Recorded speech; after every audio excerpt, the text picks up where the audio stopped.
So, well, you put it all together. Yeah. In the end, I guess is what it all boils down to. And you had what? Did you remember your thought? Yes. Okay, and your thought was? That we wanted to force people to have a conversation. Like you guys had mentioned earlier, we wanted everyone to fall in love with the characters first before we revealed that Sue played Kyle, who was another bride. So every time we were writing, we're like, no, this makes it sound like we're trying to trick them. We're not trying to trick them. And then other people are thinking they're seeing through it, and we're like, that's not the point. The point is we want you to fall in love with the characters and then move on from there, because maybe if it just changes one person's opinion in the audience, we did our job. Uh-huh. I don't know if any of you are gay, I guess, in general.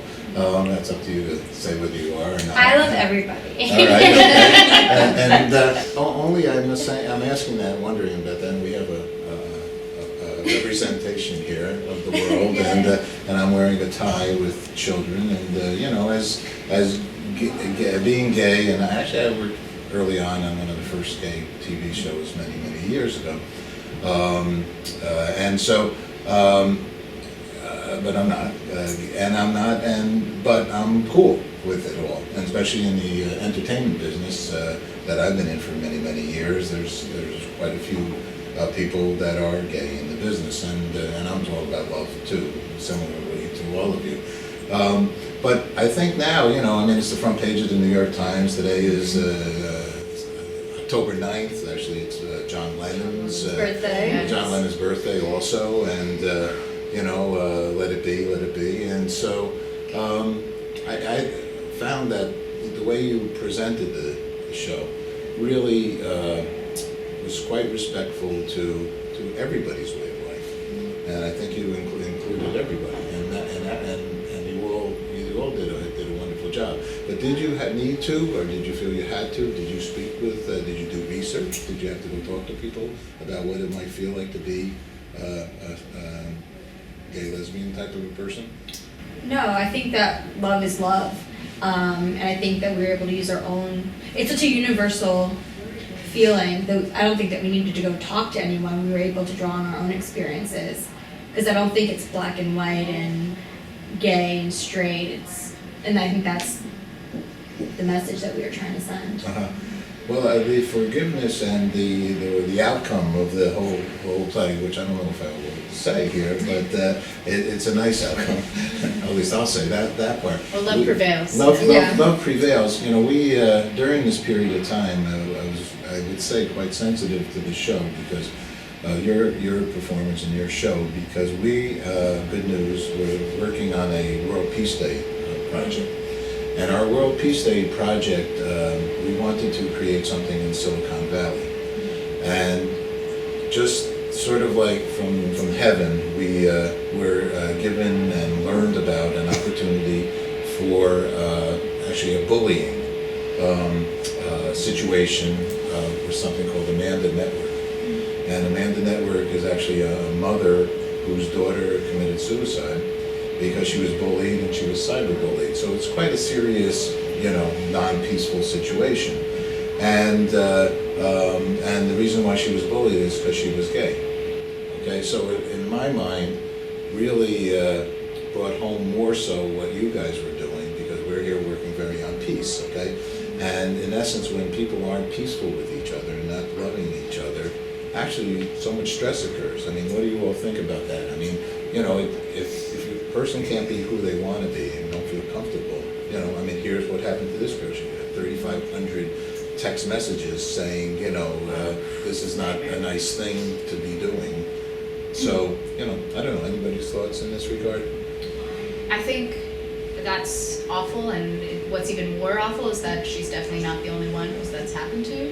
I think it's pretty prevalent, but I think what the approach should be, and what we kind of tried to do with our story, was that approach it like normal.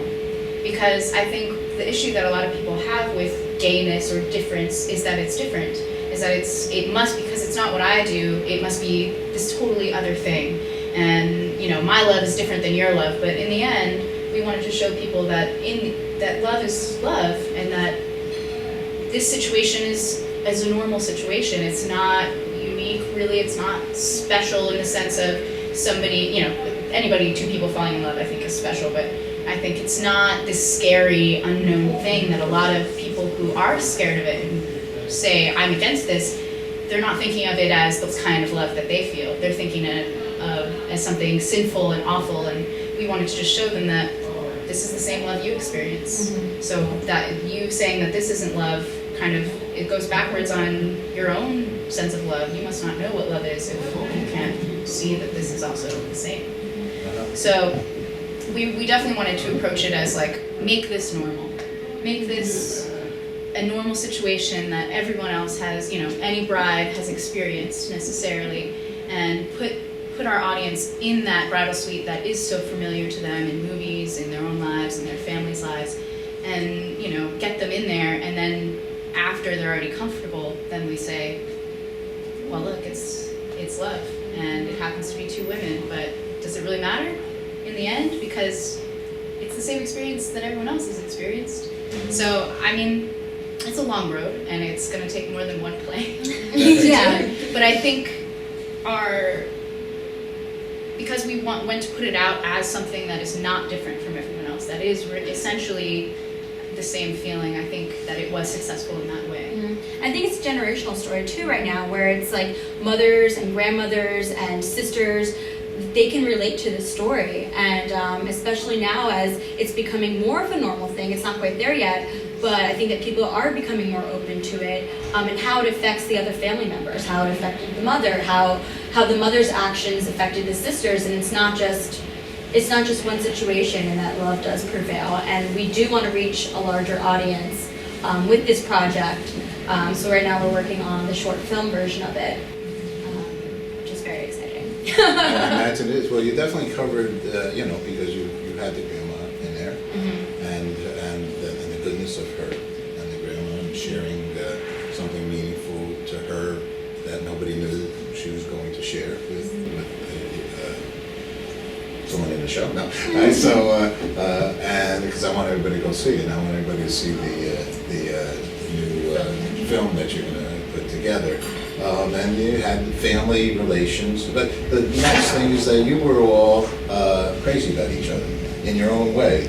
And I'm not to say In real life crazy. too. And I'm sensing that. That's what I like about you. And that's why I wanted you to come over here, because I see you're like a team. You're like a well-oiled team. Well, that's the great thing about it, is that it's all women, and we're really excited about that too. And moving forward with the short film, again, it's going to be all women. For as many as we can. All So- females. Hopefully all. We're out of work. So I'm gonna, guys, we finally got our job, but it's over after this.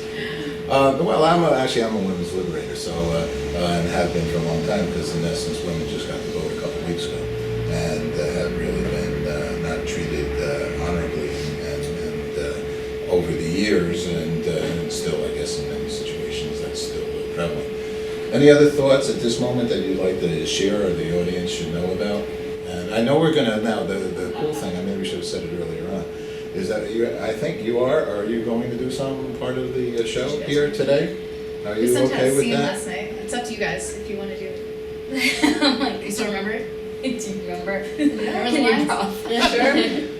Okay, We'll try it. We'll try it. Yes, okay, that's good news. All right, so we're gonna see a scene from the, what are we gonna see a scene from? I feel like Jay Letterman or somebody. So we're gonna now see, Cut to. Right. Okay, so what are we gonna say? We're going to see a scene from the end of the play, and it's... David Letterman, sorry. I think I said 6 hosts at one time.